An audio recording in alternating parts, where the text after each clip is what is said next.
Hey guys, it's WD3 here with Design Stuff. I'm really excited to dive in and show you how our photo mockups work to make your illustrations and presentations look really badass. First of all, when you download from our website the premium photo mockup, it's going to look like this: a folder with a couple of licensing agreement files in here, as well as whichever style you purchased. So here we have our vintage oversized retro boxy hoodie. A really cool style. I'm actually wearing it right here.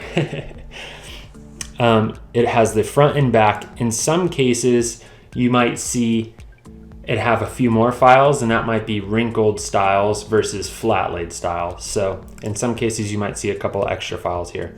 I'm gonna go ahead and select both our front and back holding Shift and double click them to open in Adobe Photoshop.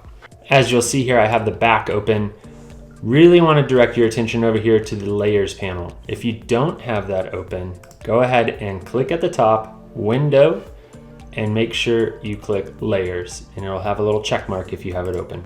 Here we go. At the top we have texture, and that is the highlights and shadows that you see on the file. So right now we're not going to touch that.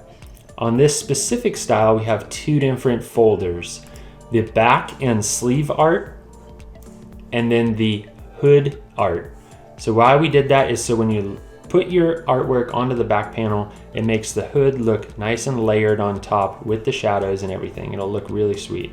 So let's go ahead and grab some art. I have a file open here in Adobe Illustrator.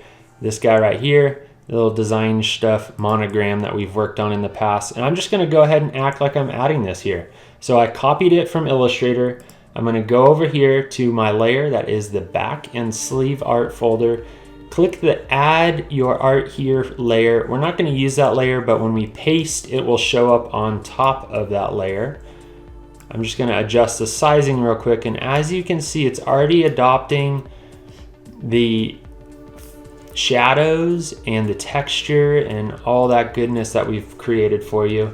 You can actually delete the add your art here file, or layer, excuse me. And you see here our vector smart object. It's in our back and sleeve art here. I'm just gonna drag this really big to show you if you were to do something ridiculous or maybe an all over pattern, that's how it could start to look. And let's adjust our colors so we can dial this thing in. I'm going for a kind of a red, white, and blue thing here. I'm gonna get this vintage navy look going on. And this is just a color fill layer that we've created here. If you double click the icon, it will allow you to bring up the color picker, and then you can select anything from your hues to your values, whether you want it really saturated or more of a muted tone. So I like this kind of denim, like faded navy that we have going on here. And that looks pretty nice if you ask me. Now, we have included a couple of different things here for background colors. Right now it's on solid white. If you wanted to go to kind of an off-white, I don't know what your store or online marketplace has you using, but if you wanted an off-white, this is where you could kind of adjust that. But we're gonna keep it white for this instance. You can also turn that off and have a transparent background. We also have a plywood texture that we've included and a concrete texture if you like that aesthetic.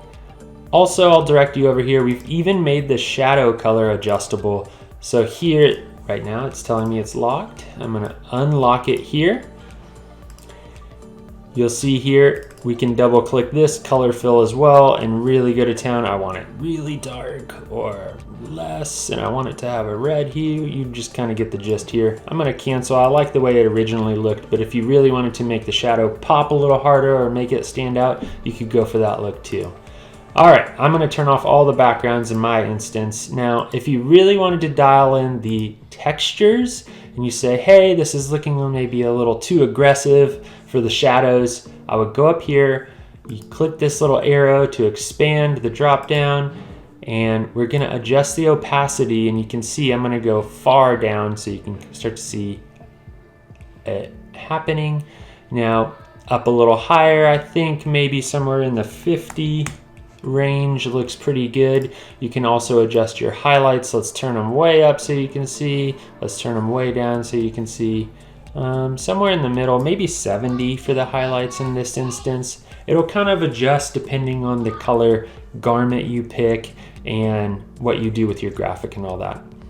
I did want to show also a variation if you have maybe an image that you created in Photoshop, Canva, or some other tool that you wanted to drop in rather than copy and pasting Illustrator into it. You can also go that route. So I'm going to go here, back to my smart object. I'm going to turn that off. I'm going to grab this little wolf graphic and just drag and drop from the desktop. Oh, look at that guy. Come at me, bro. And you can see how that could work to make sure it has a transparent background. Otherwise, it will not be doing this. And then, hey, you know what? This is kind of more streetwear vibes. Let's get this thing on a dark denim style hoodie. That's looking pretty rad to me. All right, so from here you would just save out, save a PNG or a JPEG or whatever you might need for your presentation or your online store. I hope that makes sense. The front works the exact same way. We have the exact same layer naming here, and it is adjustable in the same way, so you could dial in your colors or do whatever you needed and drop in your new logo or graphic on the front. All right, guys, thanks for following along. If you have any questions, you can reach out to me on Instagram at wd3.me, and you can hit us up on designstuff.com. If you have any questions, let me know. And we hope this makes you look super polished, your store looks super rad, and hey, have a good one.